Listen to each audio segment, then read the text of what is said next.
Well, welcome to the special meet and greet meeting with Representative Dr. Maxine Dexter. We are thrilled to have you here. I've been on the council 30 years and I don't think we ever had our congressperson come, so I don't recall anyway. Yeah. And I don't think so. And we're just delighted and welcome back from your travels. We've heard about that a little bit. And we weren't planning on peppering you with a lot of difficult questions, but I don't know if you have a few words you care to introduce yourself. Sure. Yeah, no, thank you for having me. I am Maxine Dexter, very pleased to be here. Obviously, Troutdale is part of my district and really honored to represent the people of Troutdale and certainly look forward to working with all of you as we move forward and some challenging times that we're facing. So I'm a physician, which we were just talking about, so practice pulmonary and critical care and at Sunnyside Medical Center primarily for the last 20 almost years. So taking care of the people of this community, not just Troutdale, it extended to Estacada and Sandy, and people really in the Kaiser network came from pretty far. So feel very grounded in the people of this community. I'm also a mom. I've got 2 kids, 18 and 21. So I'm a brand new empty nester. I call it successful launcher, that they're out and making their way in the world, and feel really privileged to be able to serve in Washington, D.C. now, because I've raised my family and they're working towards their own independent lives. But most importantly, I'm representative for this community at a time where I feel honored to be in this position. I think whether you're talking about the economic insecurity for our families and the struggles that they're having, or our businesses that are really dealing with lack of certainty right now, and tariff policies and other things are really challenging for folks, or you're talking about government and the lack of certainty around investments and things that we're counting on in different parts of the East County and Sandy and Hood River, the whole region. There's really important infrastructure investments that are not necessarily certain at this time. So I think it's a challenging time for you all to be leading, and at the state level, the budget's not certain because we're not sure where federal dollars are coming in. So I just really want to offer myself as a partner, certainly a collaborator. I want to understand the challenges that you're looking at. Morgan Kelling is my district director, so she is really a frontline contact for folks, and I welcome your questions, your concerns. I can talk more about why I went to Congress and all those things if you'd like, but really want to have you direct the conversation in a way that makes sense for you. All right. Well, anyone eager to ask a question, or I'd be delighted to hear why you went to Congress, but questions? What do you think of the pizza?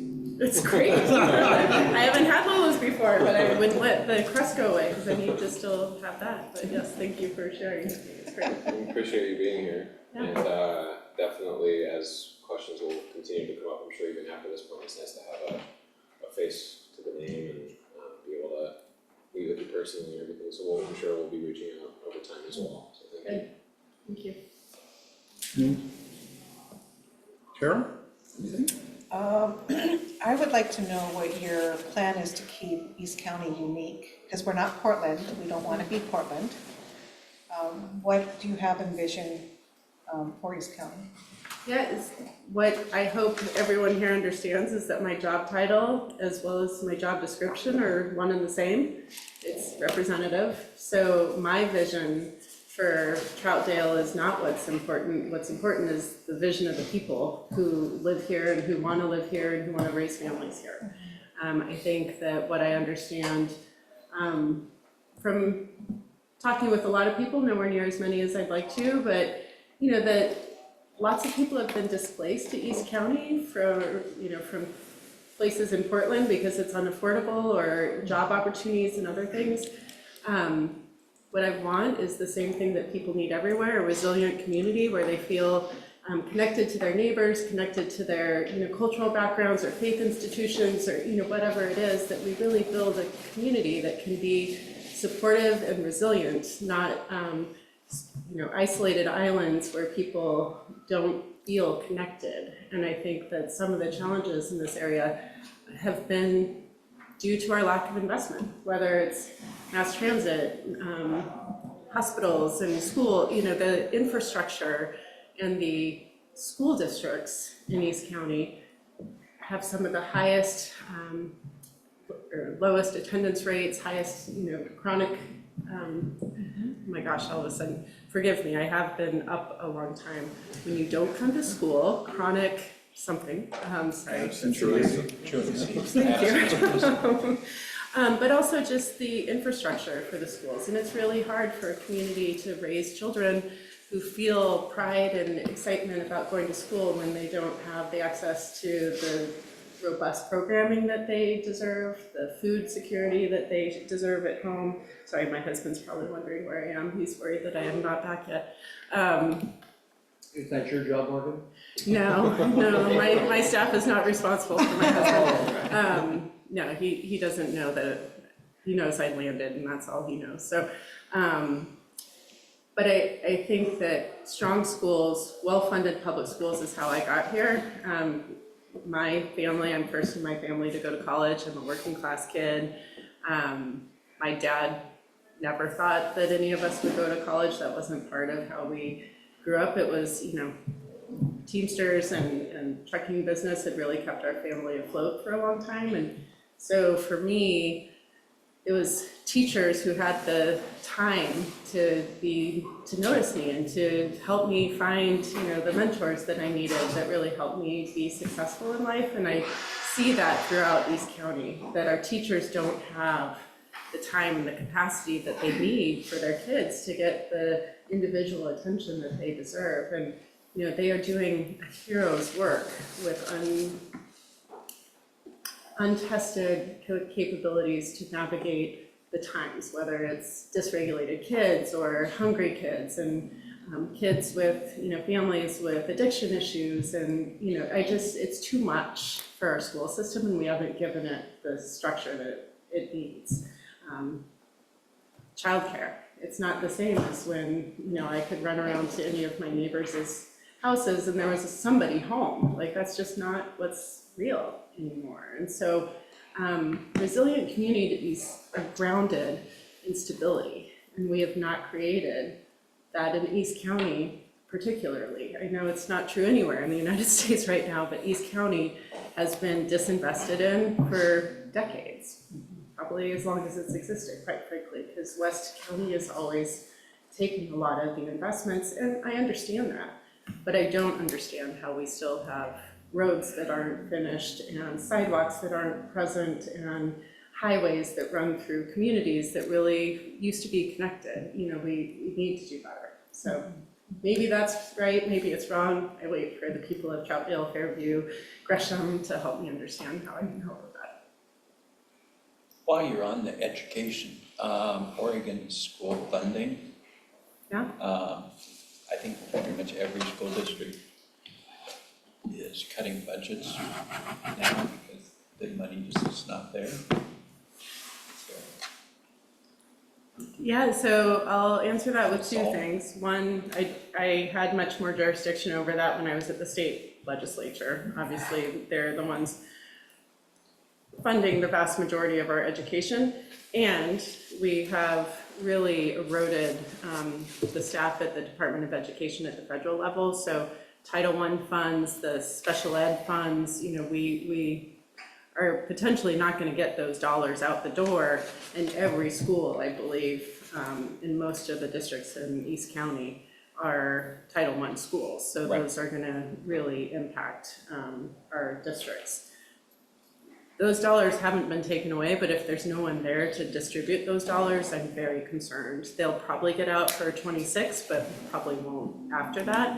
And it's on average about a 10% chunk of the budget. That's huge when you're already writing really thin. The state, I do believe very firmly that Governor Kotek is sincere in her desire with the state legislature to more robustly and fairly fund our schools.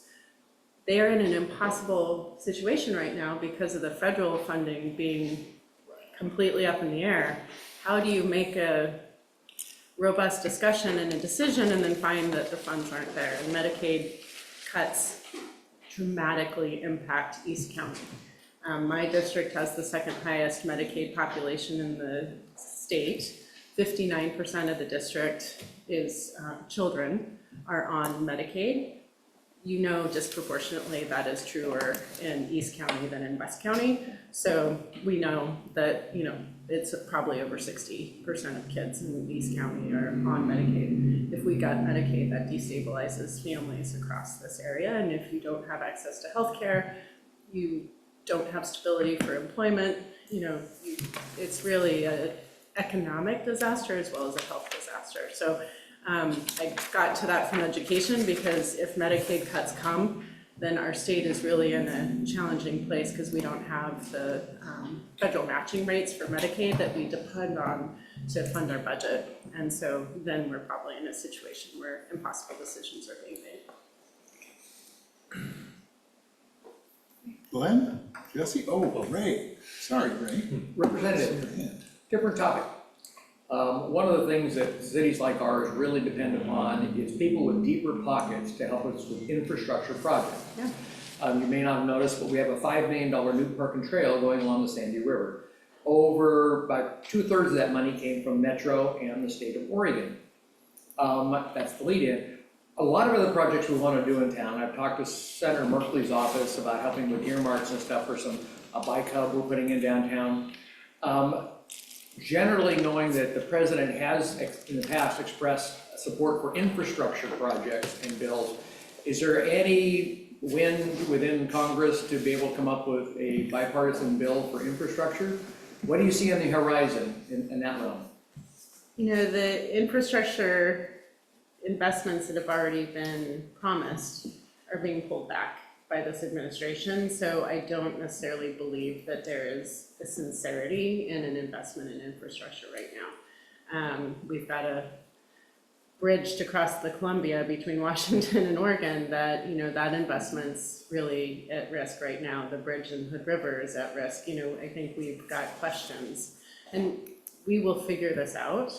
We need those bridges, but without the clarity of whether or not those federal, they've already been promised, whether or not they come through is questioned right now. So, and bipartisanship right now in DC is extraordinarily limited.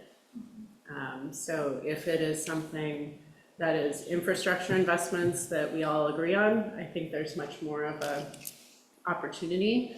But the last infrastructure investments were all bipartisan and now those are being pulled back. So it doesn't give me a lot of confidence that there's something else in the future if we're already undermining those investments. I wish that it was different, but we do have our community project funds and, other things that we can have some control over that, I know the senators both are advocating for projects. We certainly are reviewing ours as well. And we will hopefully always have those. That's not necessarily the case. The majority does have control of that, but once there's a plan for it, we have some agency to make decisions on our own as a district. Do you have a question? Jesse? Zach? Yeah, I can think of one. With the talk of opening up a lot of national forests to logging, what is the current game plan that you're aware of as far as our state being able to protect our green spaces? Yeah, so I serve as the ranking member on the Oversight and Investigation Subcommittee of Natural Resources, and that is where a lot of, the national forest management and whatnot comes through. And I have a lot of concerns because we have fired a lot of the support staff for our national forests. We have not fired on the ground firefighters, but the support firefighting teams that come in have all, mostly, or not all, but a significant percentage has been let go. So first, I'm concerned about wildfire risk, especially if you're doing cutting. We spend a lot of time in the woods. When it's dry, when there's lightning, they're not supposed to be cutting, they're not supposed to be using chainsaws. The Trump administration has opened up 50% of the national forest to logging, and we don't have any idea that there's regulation around how and when, proper time, place, and manner for that to be done. And we've fired a lot of the people who would oversee that work. So even in Southern Oregon, I've heard from some of our local leaders that there's concerns that kind of rogue timber harvesting is gonna happen. And that doesn't help anyone if folks can just come in and take the timber. Those are public resources that need to be monitored closely and made sure that the community, you know, whether it's the schools or other, the public should get the reward for that harvest, not individuals who decide to go harvest themselves. So I am concerned about the regulations around this. This is not my experience on natural resources, a situation where people are interested in a lot of oversight at this point. And if they were, they probably wouldn't be firing a lot of people who would do that oversight. I've been in contact with the Mount Hood National Forest leadership. There's a lot of concerns, whether it impacts on the rivers and salmon and other things. Like, there's really potentially a lot of harm. And again, you've got to harvest in a responsible way. And if that's not done, and I am not anti-timber harvesting. In fact, I think we have done ourselves disservice by not harvesting in a way that makes sense, because there's too much fuel in our forests, and they're sincerely a disaster, potentially for our communities, and in this district in particular, I think. So, because it's not used to the dryness that we are seeing, and so there's more ground. It's not a high arid area, but yet it looks like that sometimes in the summer. So anyway, it is an area that I have jurisdiction over at the legislative level in Congress. It's certainly an area that we're looking into, and it has deep implications for our district, so it's a concern. Definitely. Are we aware of what lands are affected here? It's not clear to me, yeah, I think it was Okay. just a blanket sort of Yeah. stipulation that 50% of the national forest can be opened. I'm not sure who is going to make the decision about how to do that.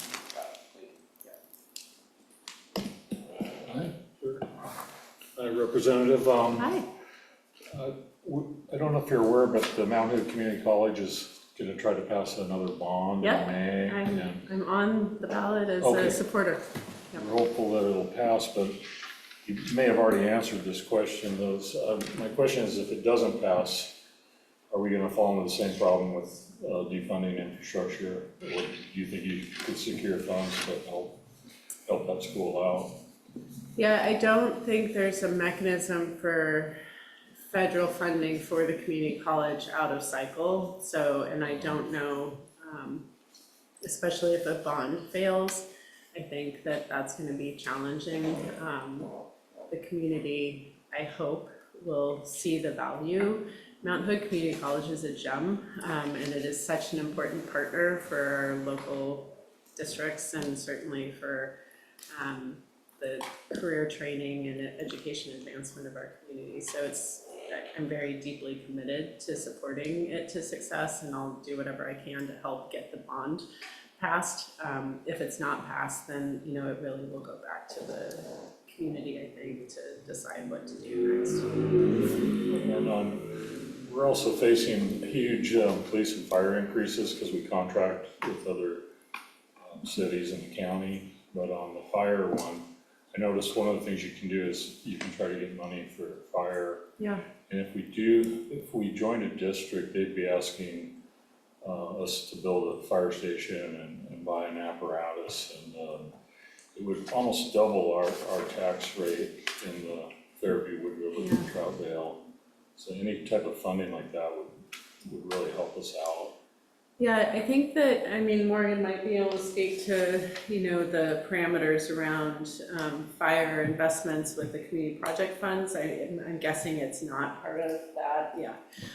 So it would be a separate sort of line item appropriations request, and I know that we've all been able to get that in the past. I don't know what the likelihood is, but certainly Gresham has also been underwater with a need for more firehouses, and they are really struggling. I think this is an East County reality that we need more investments in our safety We infrastructure. wanna protect the gorge from Yeah. another fire, so. Yeah, and when you're building more housing, as you need to do for your workforces, it takes time to build the infrastructure from the fire houses or with firehouses. And so the tax base takes time to catch up for the cities to have the ability to invest in those resources that are needed as soon as people are in those homes. So I think that, this is an issue that we're seeing across the state with the rapid development of housing, that we need to match the growth with police and fire support if we truly want to keep our community safe. Yeah. So it's a value that I share with you. I'm not clear on the ability I can make to promise anything, but I certainly would be a partner in trying to solve for that. All right, thank you. Jesse, did you have anything? Well, I mean, I'd be interested in your reason for running for Congress. You said is there anything good happening that you're enjoying about being in Congress? I can't describe to you the awe and the privilege that it is, regardless of the times. The fact that over 780,000 people expect me to be a representative for them in a way that's meaningful and impactful for this community, that's a responsibility and a privilege that I take very seriously, and I do it with deep honor. It's not, I ran for this office because I want to serve the community, and the reality is, as I said, I was taking care of people in this community, and the reality is that what I could do as a physician wasn't sufficient to address the issues that really were driving harm and challenge for our communities. When people can't come back for a specialty appointment because they have to pay $50 out of pocket for a copay, and that might be the difference for diapers for their kids or rent for the month. I can't fix the issues for our community with the skills that I had as a professional, and seeing that and knowing that I have had capacity as in leadership to do good, I felt like I needed to be part of trying to make an impact. And I saw this at the state level when I ran for office, that I was charged by Speaker Rayfield with passing a housing package in the first 60 days, and I was able to do it in a bipartisan way, bringing home builders and realtors and League of Conservation voters and Thousand Friends all to the same table and getting through something in a short amount of time, because we all agreed on what the goal was, and that was to try to make building housing easier and to make it more accessible for cities across the state. Seeing what that was able to accomplish, seeing the opioid harm reduction package that I was able to pass, I knew that I was helping more people by being in a lawmaking position than I ever could be as a physician. And I wanted to be a physician since I was in 5th grade. That was my life's goal. I did it with great honor, and I certainly loved the work. But my kids, as I said, are 18 and 21. They don't believe government works, and they don't believe the world is going to be healthy to raise their own children in. I couldn't sit back and wait for someone else to do something about it.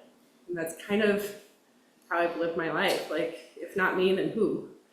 And it doesn't mean I think that I can do better than other people. I just think that we all need to try to do what we can. And so, Congress isn't working.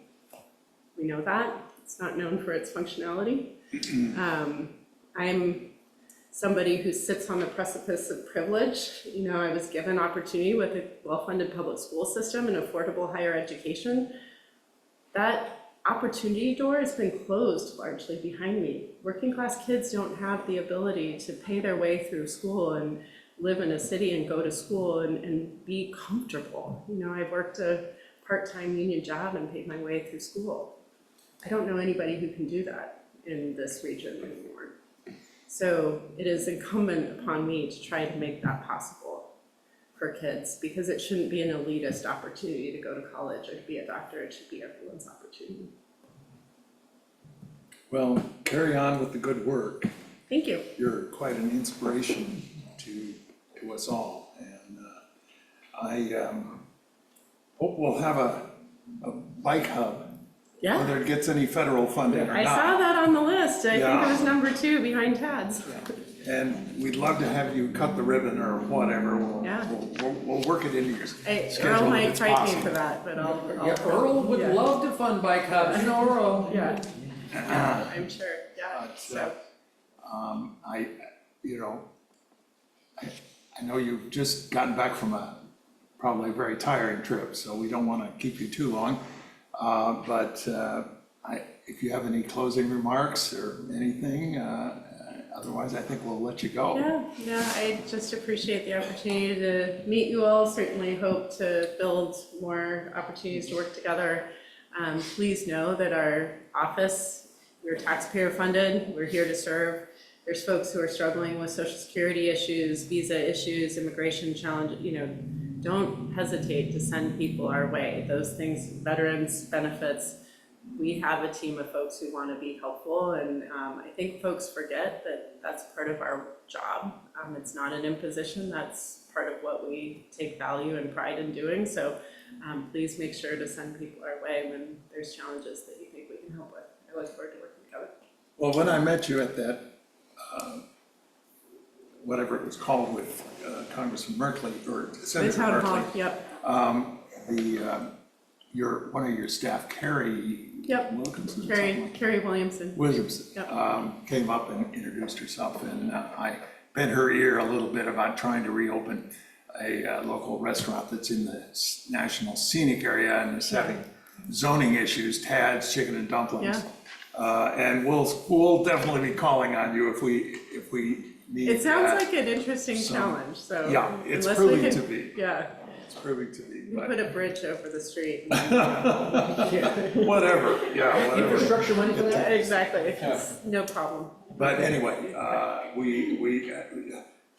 on your behalf, Carrie made an offer to help, and I've got a card.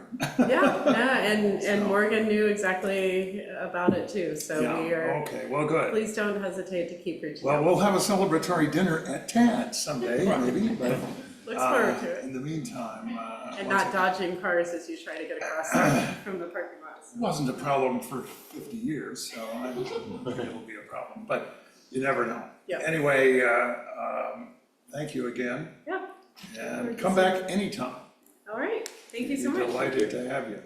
We'll order more pizza. Yeah, I'm taking my Whatever crust and flavor. going home. Yeah, please, take some. And thanks again for coming. Absolutely. Yeah, take care. All right.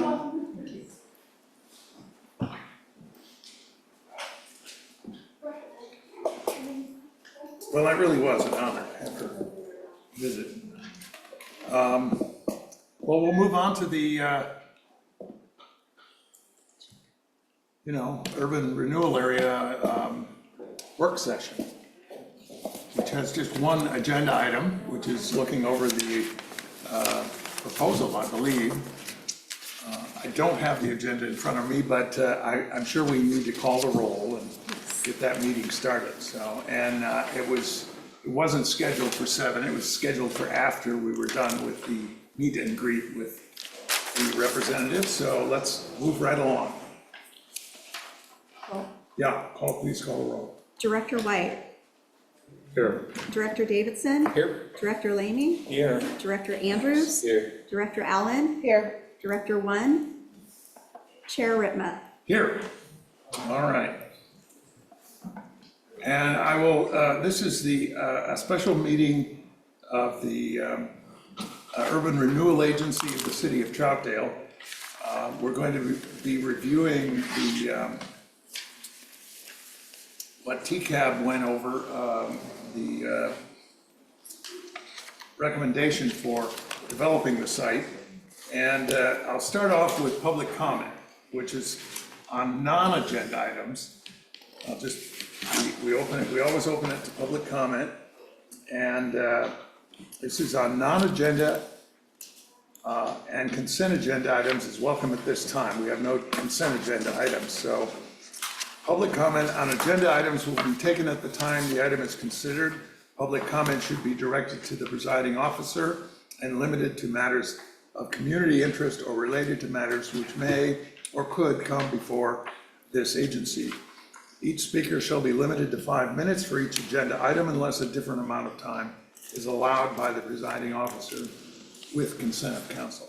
So I don't think there's anyone online.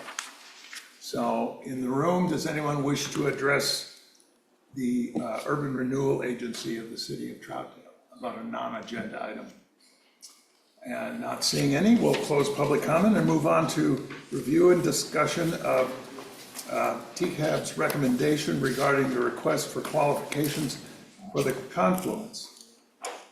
And Erica is going to be handling that.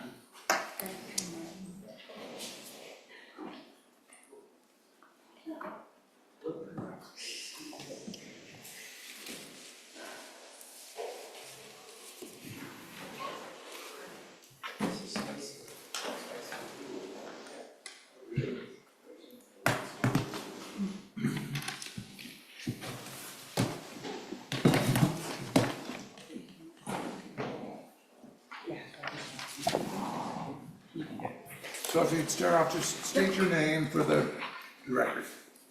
Erica Palmer, Community Development Director. Marley Boxler, Economic Development Coordinator. Will Knight, Chair of TCAB. Tammy Stapleton, Vice Chair of TCAB. All right, welcome. Yes, welcome. Thank you for having us this evening. First, I want to apologize that there wasn't a staff report in your packet. This has been turned around fairly quickly. Our Town Center Advisory Board met last Thursday night and we didn't have enough time to turn anything around for your packet that was due midweek last week. But tonight we're here to provide you with some recommendations that TCAB made last week regarding the request for proposals that went out for the Confluence site during the first week of February. So that RFP was sent out and published the first week of February and it was due April 4th, just a few weeks back. The city, we did receive one proposal. It's made up of a development team of 5 groups. It's made up of Times Equity, Ethos, NATO Development, Hacker Architecture, and Brimmick Construction. And the Town Center Advisory Board reviewed their request for qualifications and discussed it as a committee, and they made some recommendations. So with that, I think I'm gonna kick it off to our chair here, TCAB. All right, good evening, everyone. Thanks for having us in. As was previously stated, we did have a chance to review, discuss, and make a recommendation at last Thursday's meeting. Do you just want the recommendation or should I expand? So I'm not sure if you guys have had a chance to review it and look at it. A couple of things that would be of note would be that the opening through the outlet mall is potentially back on the table. Bringing in Time Equities into this proposal has put that in there. There are some things that still need to be negotiated. One of the things that we discussed is that this is just a concept plan and that nothing in here is absolutely written in stone. That being said, the tone that we felt from the RFQ was that they were open to community engagement and involvement, trying to negotiate out more or less what the city of Troutdale would be looking for, as well as what would suit their needs down there as well. From the other points that I took from it, there was multiple times where it was said in this document that it would be a big benefit to the Columbia Gorge outlets. So I believe just personally that would also put Troutdale in a pretty strong negotiating situation, and that knowing that the potential partner on this project, should the city decide to go with it, would also be financially improved by this as well. We had a list of questions that I believe are in the back of the packet that we reviewed, and added. I might suggest looking at those as well and see if there's any additional questions from the council that we want to add into that. Prior to, I believe it would be potentially May 15th. Tentative date for an interview, if we proceed to move forward with an interview, would be May 15th. Tim, do you have anything you'd like to add? I would just like to say, I think it's a viable proposal, and any positive statements from time equities are going a long ways. And I think it's important that we realize that, and, talking about benefiting the outlet mall, the greatest benefactor from this would be those tenants that are down there struggling on a daily basis to have all of this get redeveloped and done in a way that's going to enhance their businesses, enhance the community as a whole. Again, as it's been said, it's a concept plan, it's got a long ways to go. But this could, potentially be a very good start. And I don't know if they got the edited questions that TCAB did go through and edit the questions, add some and modified some others. And so any feedback that you have would be in addition to what you haven't seen that we've already done. And was that in our packet? I mean, see, I just brought the plan. I didn't bring in the questions. So That's fine, we can resend those questions. There's questions, yeah, in the very back. Okay. Questions that you, if I may. Yeah, please. Thanks. The questions that you added on, from what I saw were, I felt very appropriate and kind of covered more of the bases that were, kind of left in gaps in between. I'm just wondering what your take is, given the fact that not a whole lot of the numbers changed from their initial proposal when it came to kind of their balance between what they were proposing,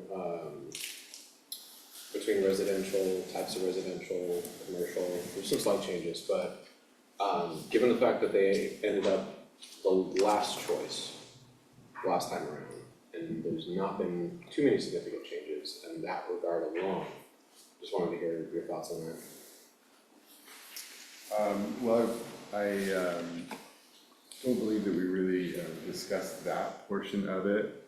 I believe the idea was that, hey, this proposal has a lot of the things that the city has been looking for, and that with the tone of communication, community involvement, there would be some ability to potentially make adjustments to that. I believe one of the things that we also discussed was trying to kind of dial a little bit more in favor of home ownership from just apartments, so maybe that would be a condo discussion versus apartments. Tim, you want to add anything there too? There's a lot of reasons how those all got ranked the first time around, and I think that, I think any successful development that happens down there is going to be contingent upon some type of access through the mall, and that starts with time of equities, as they're the current owner of that property. And so I believe that this is kind of where a lot of this evolves. You do see a lot of apartments in the proposal that would initially make you think that it could be a limited access through the mall, not a full access, but those are all things that are going to get, flushed out as we go down the road. Was there more discussion on being able to, I guess, as part of phase one, potentially push for that access to be kind of essentially initially included? That way, again, just with the uncertainty, just kind of hedging our bets, because I remember there being discussion, I think, at the meeting where it was possible that they would be able to pull that later on down the road after more of the development's been completed. In our conversations around the interview questions, we did make some enhancements to the phasing question in particular. And so we took out some unnecessary, there's a lot of random detail in that question around phasing, but we did tailor it to be more around what specifically is happening in phase one, what specifically is happening in phase two, what are your timeline for these phases, and what sort of guarantee does the city have that you won't complete phase one and then not do the other phases. And I think that we did have a really long conversation around how important the negotiation is going to be in creating that agreement with the development partners. That ensures that we have all of our boxes checked and know that, like, should something happen, we have clarity over what the next step is for the city to intervene. That's gonna be one of the most important parts of this whole process, is that negotiation phase, and making sure that we have a very solid, legally binding contract with them that ensures that we are all clear that, you know, should XYZ happen, we know what that means for the city, and it's not a question mark of, we don't know what happens if that horrible thing we couldn't have predicted goes through. So, that's gonna be a really, like, honestly, one of the most important parts of this whole process. John? So they have quite a number of apartments, they have a number of row houses, which in the meeting the other night you guys talked about, I think half of them are rentals, half of them are homes. But then they have retail space and hotel, subject to market study. What happens if market study doesn't meet their criteria? Do those go into apartments also? I think this is another area where that negotiation is so important, where we need to write in certain things that are requirements for us to move forward with this partnership. These are set in stone things that we need to see. So if those things aren't able to be accomplished, we know what that means for us and that what that means for that development. And the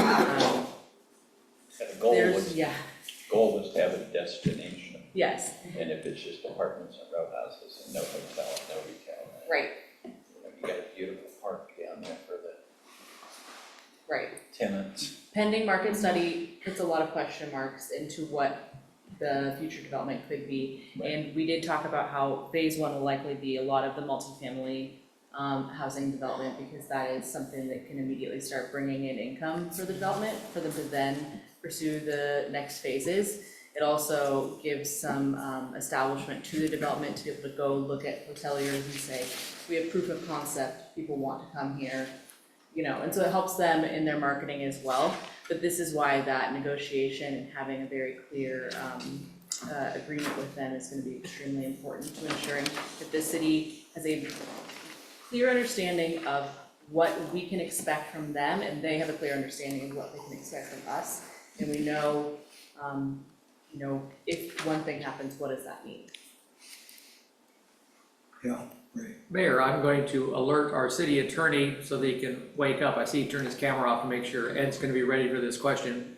I was curious because there's, people are some concerned about the number of apartments as opposed to condos that are sold. I think it would be good if Ed would explain to the council why condos are not very attractive to developers right now, and if there's any potential changes coming in the law that might make them more attractive. Ed, can you enlighten us on that one?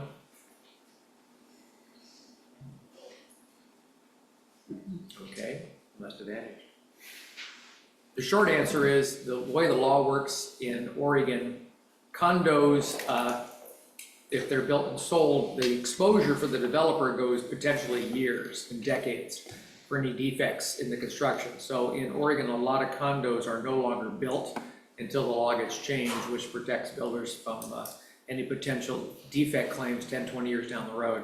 That's why people tend to go toward either the townhouses, the attached homes, or apartments as a way to recoup their investment. So, but I don't know if there's anything changed. They've talked about changes in the law every year at the legislature, but I don't know, Ed, if you got any insights on that, if he's able to listen. But that's the topic that at least to keep in mind when we look at the mix of developments. Well, all right. For the agency, we were presented with one proposal. There's no alternative. So it's not a question of picking and choosing. It's a question of what is the next. I mean, I remember we enter like an exclusive negotiating agreement or something, and proceeded down that path until it died of mourning in the last one. Can't remember the name of the outfit. Anyway, I'm just wondering, is that, what is it that we're supposed to do next? So the Town Center Advisory Board is recommending that we interview the one response team that we received on that May 15th date. And so what we're asking from you is an agreement that we are going to move forward with an interview with them so that we can get that scheduled. We're also looking at Who should be on the interview panel? yes. And TCAB made a recommendation last Thursday, and it was based on like kind of the last go around during the interview process, and they would like to see 2 counselors on that interview committee, 2 TCAB members, 2 staff, and 1 or 2 development professionals within the region that can provide feedback. Yeah, and they did specifically recommend having the chair and vice chair of the Town Center Advisory Board Yes. on that panel, so it's your chair and vice chair. But You mean the applicant? no, they meaning the Town Center The Town Advisory Center, Board made a okay. motion, Good. they passed that recommendation forward. The other thing we wanna note about the interview is that it is open to the public, and will be made publicly available online so that people can listen into that later, just like the interview process was before. So anyone who is not on their interview panel, it does not mean that they're excluded from being in the room, it just means that they wouldn't be one of the small list of people that are asking the questions directly to the development team. So they would still be able to attend, listen to the responses in person, and just, sit quietly in the room with us all. But that will be made available online afterwards, so it's definitely publicly available. Carol? So a couple concerns that I have is I didn't see much different from what they offered the first time, which really is concerning because I don't feel like they really listened to our vision that we had at the time that I was on TCAB. And that's why we chose Capstone. So realizing that Time Equity wasn't willing to work with anybody but Ethos, there's still probably no guarantee that they're willing to go through them all, or is there? I didn't see anything in their RFQ that showed. I think I would argue at this time, there's no guarantee that anything will, none of this is set in stone, we asked for a request for qualifications, not a request for proposals. And so there isn't a guarantee that anything that is seen on this paper is what will in the end be built. And that's again why that negotiation time is so crucial, so that we can continue to have a say and ensure that what the community wants is what we will end up ultimately getting. So that is, we have no certainty of a lot of things right now. But we are asking to interview to be able to see if they'd be willing to be good partners with the city and with the community. I think that's really what we're looking at. On page 25, key takeaways is where it's noted that near-term timing opportunities approaching that may align with the necessary financial and operational conditions to facilitate making a more direct connection between the gorge outlets and the Confluence site. So, and then they have on the lower right-hand corner of that, in pink or purple, whatever the color, pink, that would be the access through there. And then there are several other renderings that suggest that they are having that on the table, and I would assume that they have gotten together and discussed that and say, yeah, we could possibly do that. But again, that would again be entirely part of the negotiation, walking it down, like you said. There were questions about that too, the phasing, and I think Tanny put it very well, chicken and the egg. You kind of need some retail and you need commercial and housing at the same time. So what does that look like? What's the groundwork going to be phased? Is it going to be groundwork all the way and then building? Like, those are all questions that are going to need to be answered. Right, and I know the other concern at the time, and I'm sure it's still a concern, is we were wanting to make sure that on the Sandy River site that we had, people could walk with their families and their dogs and not be up against an apartment complex that you could see inside people's homes, and which would cause, issues for the renter. People looking inside their homes, right? Or you're walking by and you're feeling uncomfortable because somebody's standing at their door. So it was really important then, and I'm sure it's really, for me, it's important now that they take that in consideration, that we really wanted that space to really be representing of Troutdale and representing of letting people walk around down there during that time. And I'm sure that's during the negotiating time. I am curious as to what their total vision is when you do interviewing. Yeah, absolutely. I did get the impression based on the RFQ and your discussions about it that it has opened up a bit. They do have, they are recognizing based on what they're saying, the fact that it is also desirable for locals as much as it is tourism. So I mean, between the plaza kind of additional space and I mean, honestly, the RFQ, which was very well done by your team, I mean, terrific job, but like, the imaging and the kind of the asks that we put out there were kind of visualizing more of a natural way to separate and delineate like the residential space from the main walkway in a fluid way. And based on what they're putting here between like the possibility of the hotel, restaurant, plaza, and then like maybe some apartments, I think it looks good. I think it looks viable as well. I mean, I do think they did make some changes and listen to some of like the talks that we had about like rooftop space and maximizing, what we were kind of asking for the first time around. And the fact that we have some pretty heavy hitters like NATO and Time Equities is partnering with, which I mean, like Kane said, I mean, it's kind of the only way to really get anything done for that site currently. So, but yeah, I appreciate you guys' work on it for sure. Yes. John had something. So last time we had a couple of good consultants that we worked with. Are they available to assist again this time? Have you had any communication with them? We haven't had any communication with the exact consultants you had last time, but we're gonna be reaching out to some local developers in the area to see if they are willing to serve on the Okay. interview panel. Right. Yeah, just two comments. One procedurally, I've described it to several of you this way.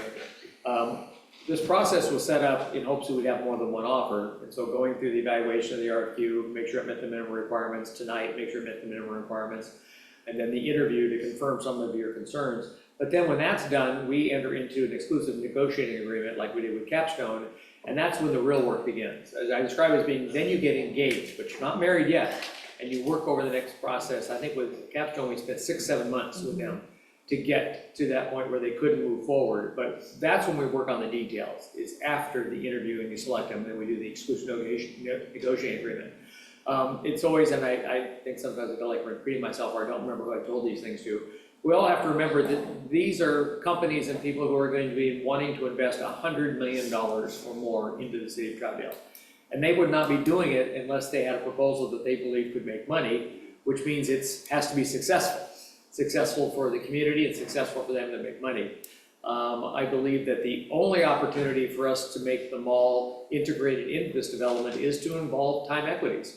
Because if they have that property that they have to make profitable, and if they've got the money invested in the new development, they've got to make both profitable. And by being involved in both means we have a higher likelihood that however it looks, that mall gets integrated into the development. And I think Time Equities is the one who has most to gain or lose on that proposition. That's why I like that they came back and at least gave some indications that that was a good consideration for them. Because I think for Troutdale, 20, 30, 40 years down the road, having these two developments integrated is going to be crucial for the success of both down the road. And we've got the mall that has a lot of retail in it anyway. And connecting it and everything so close to downtown makes for a pretty good mix if it works out that way. So. Yeah, and I'll note that one of the major changes from last time is that they do show more visuals of what that connection could potentially look like, which is something we did not receive last time. I do remember that last time we were really unclear of, it said pedestrian connection, but we didn't know what that meant because it wasn't shown on the site plan, and they've definitely put more time into that. You'll also notice that their response is much longer than it was before. We took off the 15-page limit, and that they gave us a little bit more creativity with that, so that's always good. But yeah, they were able to have a little bit more room to show us more, so we've got a bit more details this time going into the interview than we did with the previous one. Go on. Well, I want to thank this group for the work they're doing. I know it's a lot of meetings, and, but I really think it's probably the single most important thing happening in Troutdale right now. So we got to get it right, and I know you guys know that. I love the vision that we came up with. This seems to, I know it's not finalized or anything, but you know, and like Ray was saying that the Campbell condos, well, Remick already built those townhouses in our downtown. And to me, ownership is key over apartments, because we have other places we could build apartments, and I think it hurts those sites if we do a massive apartment complex down there on the river. And it also, like, no one's gonna go up to Eagle Ridge and wanna hang out, you know. It's gotta be a I think Dave used the word landmark in the cover letter, and I like that word. You know, we got one shot here, so I think you know what I'm trying to say there, and I believe in this property. And Ed has done he knows quite a bit about development and real estate, and he was saying not to get desperate because he's seeing some things that are about to change that are gonna open it up for people to be able to do the type of project that we want. So, be patient. I think what concerns me is just, you know, like on 24, it just confirms a little bit of what my concern was, is bringing the buildings closer to the river walk. So that I didn't see any different, because I really think that having them not built right up to that walk is really concerning. And so when I'm looking at this, I mean, I see some great things, I saw good things back then, but, you know, I can see a map and I can understand it a little bit, but I guess maybe I just need more details on what they're really saying, because when they're saying right up to the river walk, that is very concerning. It's like what they're doing, what all the buildings are going on down, like downtown Gresham, they're right on, almost on the sidewalk, and so that's what my interpretation was, and so I was really concerned about that. You want to go? Okay. At this point, you know who the major players are, but you don't know who all the players are, and you don't know the level that each player is involved in the development. And frankly, this is a little bit of what you would expect. They followed the vision, but what are you gonna do? You're gonna say, okay, we're gonna move the apartments to the best place on the property, because that's gonna be the best for them, and you're gonna phase it. And so this is kind of the answer that you expect, and you're gonna nail that down.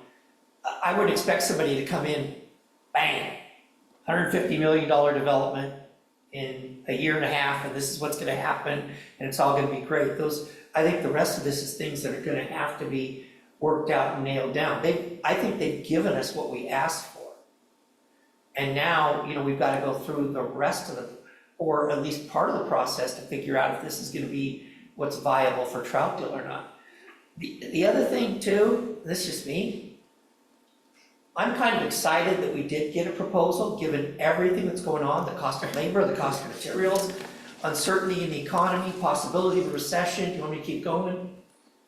And those are things that can stifle something like this and kill it in its tracks. And we've got somebody, right now that's like, hey, we're interested in this, we want to talk about this, we want to invest in Troutdale. And I think that's worthy of a further conversation.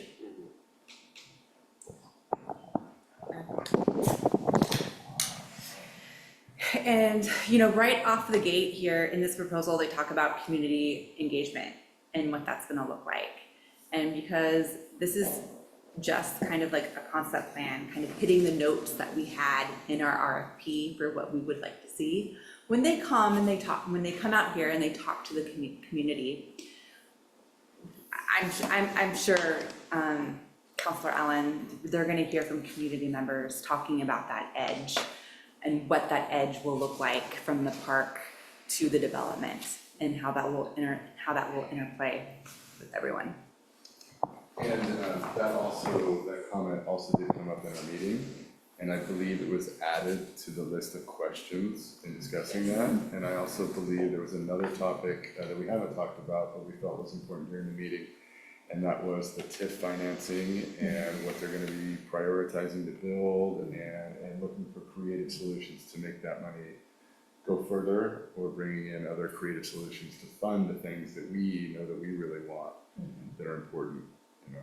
So those are all things that are questions, and I think also, I don't know if procedurally this is appropriate, but if there are additional questions that you could forward to us at TCAB that we might be able then, before that meeting, or with the council, you guys pick your 2 people and then have all those questions on your list. But either way, let's have the discussion, let's get the questions, and let's ask them on the 15th, should we decide to move forward with this interview.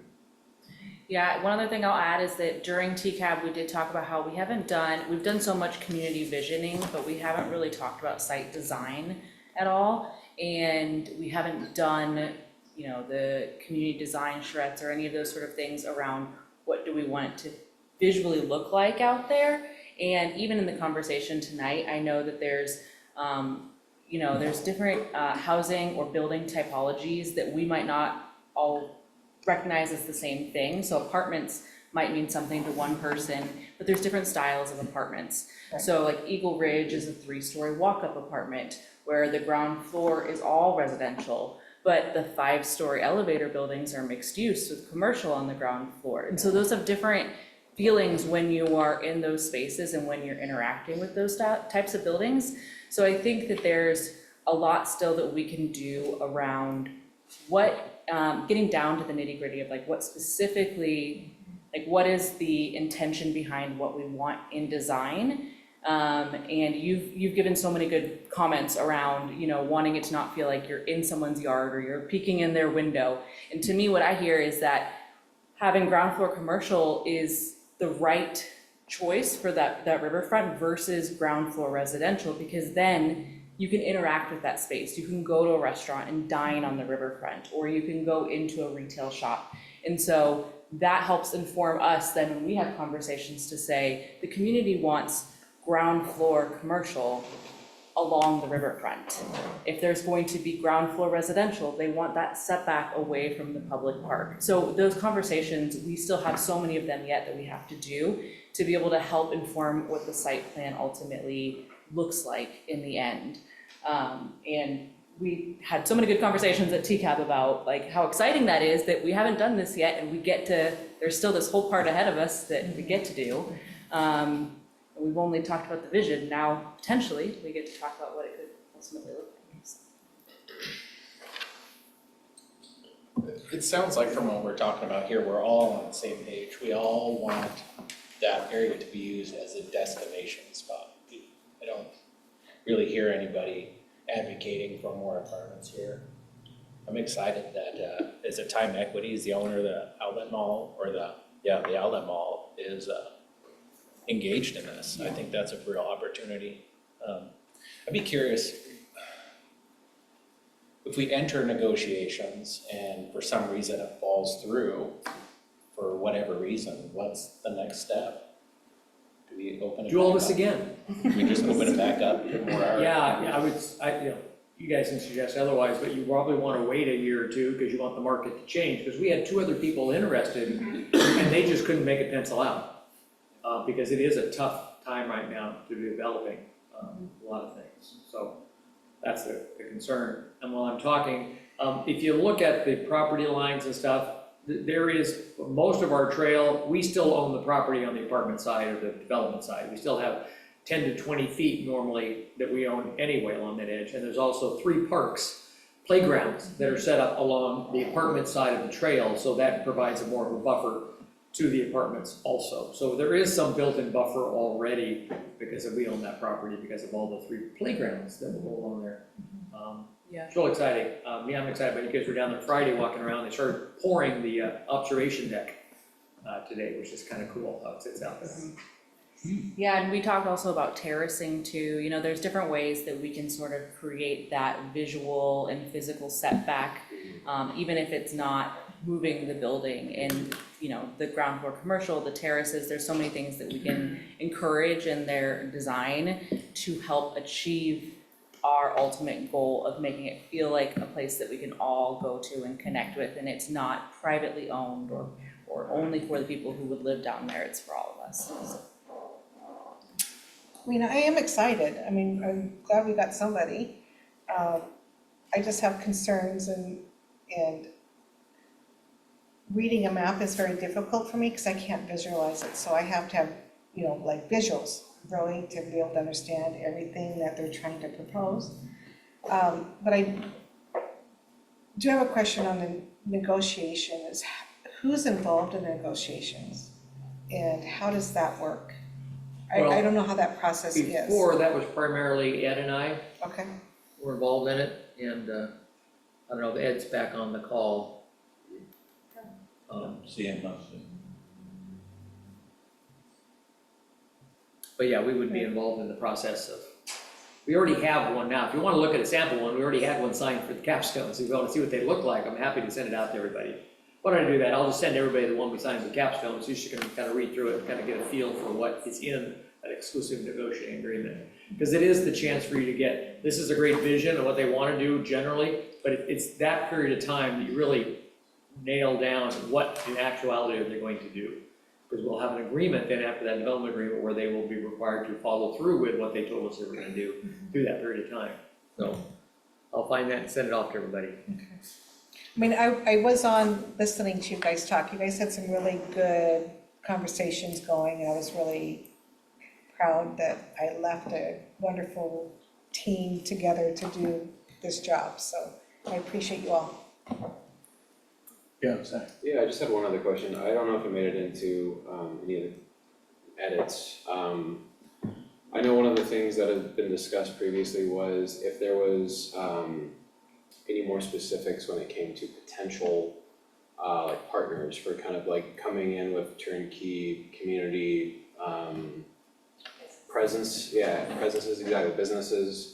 I heard there was a little bit of discussion, obviously some concern, they don't want storefronts to be empty for long periods of time, and I know we have some control over that, as was mentioned, but that said, obviously to kind of come in swinging, so to speak, with a ready-made place, I would, I guess, be interested to hear in the future going forward on interview questions and things like that, if that's something that they have thought about, if there's anybody they have in mind, that sort of thing. Just to kind of hedge our bet, so to speak. Yeah, we did add a question specifically asking, are there any additional partners that are not identified in your proposal? And if so, what are their roles? And we also added a question around like the commercial brokerage process or like recruiting businesses to the site. And So it's not just you. yeah, it was how do you plan So it's not just such a great job. Yeah. how do you plan to recruit commercial businesses to the site, and would you like the city to be involved in this process to gauge their interest in that? And Great, okay, I appreciate you clarifying. Well, it seems like there's no reason not to go forward with the interview. You're do you want to put the shade down? Well, I feel like I'm You're getting a suntan being over there. invited to confess. That helps. That doesn't. Anyway, I mean, it seems like go forward with the interview. Do we select someone from here tonight? Is that the idea? I guess we should. Ray, would you like them to do that? Yes, that would be good. I mean, Yeah. among yourselves, if you guys can come up with 2 of you, that'd be great. TCAB, I guess you probably should, as a motion, just approve the composition of the interview panel, and then beyond that, select your own two, and then TCAB can do their own, staff will do our own, and then we will try to get 1 or 2 developers to join us. So that would be 2 motions. Is the composition in here somewhere? It was the 2 counselors, 2 staff, 2, the 2 No, TCAB they came up with members, it last year at and, the meeting. yeah, I think it was Well, before we approve it, I guess we ought to rattle it off. So 2 counselors. Or are we counselors or are we agency? Yeah, the board, All right, 2 board members. yeah, anyway. And then 2 staff. Chair and vice chair, TCAP. And 2 from TCAB. Think about And the it. chair and Chair. vice chair, okay. Is that it? Is that the interview group? And then the 1 or 2 local developers or development professionals, I think would be a, Yeah, to be selected by staff. To be determined, okay. Well, are there 2 of you who want to volunteer? sure. Okay, good. I mean, Maybe you've Glenn been and involved. Zach, Well, you've been on TCAB. I have. I thought of you, and so has Carol. Yes, but my concern is I teach during the day, and if these interviews, I'm assuming will probably be, are they going to be during the day? Probably. we haven't determined the time, but I anticipate it'll probably be during the day. It was last year. That's And what I thought. my wife is on TCAP, so I would decline. I would nominate John? John. John, can you do it? Sure. So Zach and Don't be too John? excited. Wanna check that calendar first? Zach and John. So I'd like to make a motion to accept the interview composition of 2 staff, 2 counselors, 2 TCAB members, chair and vice chair, and development 1 or professionals. 2 local, Right, and proceed with interviews with on May 15th. Second. All right. You know, I didn't invite public comment. We're about to vote on an interview. Just to be complete, if you don't mind, let me pause a moment and see if there's any, I don't think there's anyone online. So anyone in the room wish to make public comment at this time? We're about to vote. Oh, Dave, these 2 they just stepped out for a second and missed public comment on the non-agenda items, so I'm just letting you know that I personally think everything went great, so I have a comment on this, but I don't know, you might reopen it to let them have their, it sounds like a really good issue, just say. did you have a public comment on a non-agenda item? Correct, Not on this item? correct.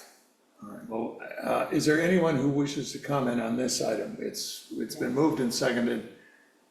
I think we'll close the public comment. I'll let you address us after we vote.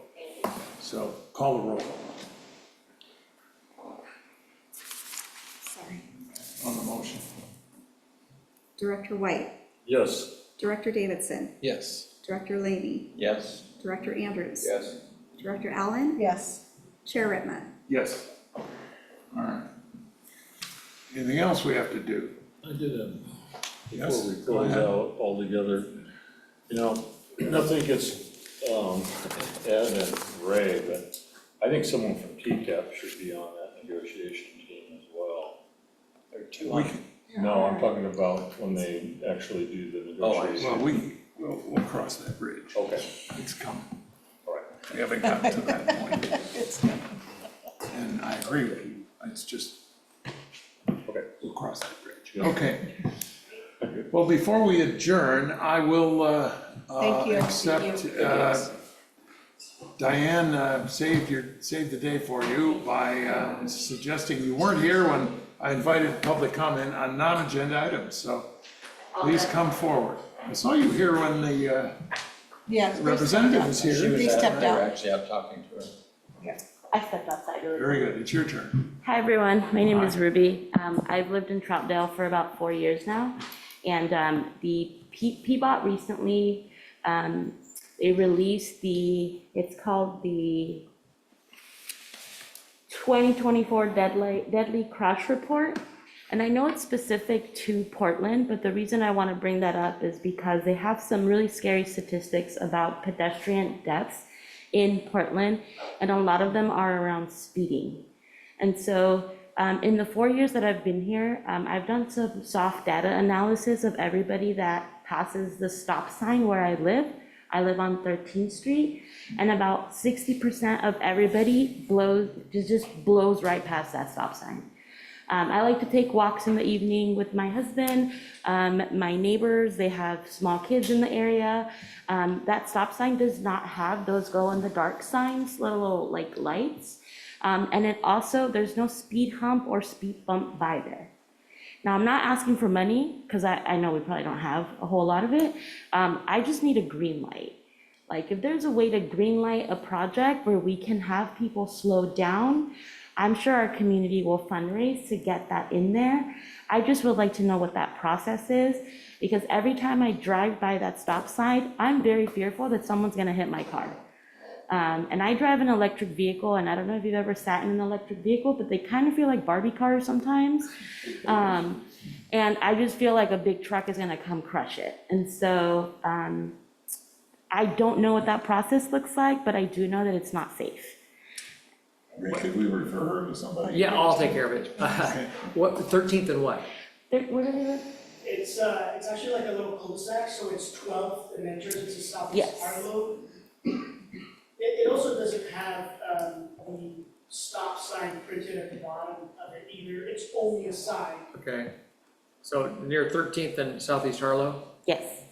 Okay, we'll check it out, and I'll talk to the community resource deputy about being down there and have Public Works go check out the signage around there, see if there's some improvement they could do. Awesome, thank you. Okay, Yeah, thanks. Thank you. technically, we're not the city council here tonight, so Yeah, you're a bit off topic, but That since you makes sat sense. here That all makes through. but I'm always the city manager, so you're good there. Anyway, we'll get you pointed the right way. Anything else before the Urban Renewal Agents? If not, I'll entertain a motion to adjourn. I make a motion to adjourn. Second. All in favor, say aye. Aye. Any opposed? We are adjourned.